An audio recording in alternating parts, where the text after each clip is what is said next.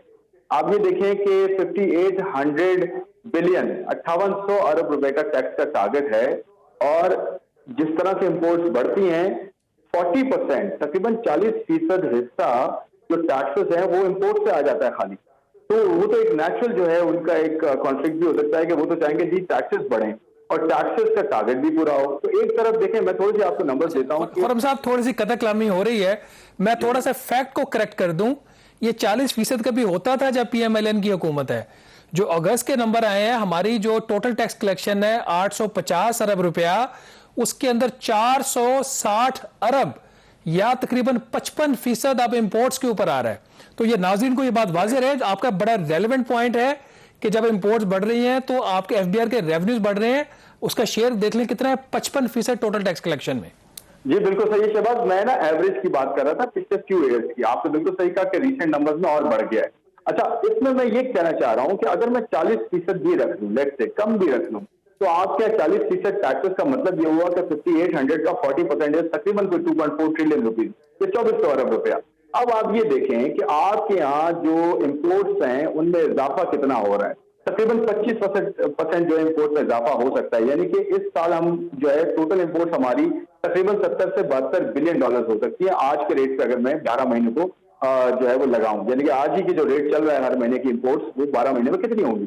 تو اس کا 40% کے حساب سے اگر جنریٹ کریں تو 600 650 700 ارب روپیہ صرف امپورٹ سے آ جائے گا۔ اگر آپ 55% لگائیں تو یہ تو 800 بلین روپیز جو ہے صرف امپورٹ سے آ جائیں گے۔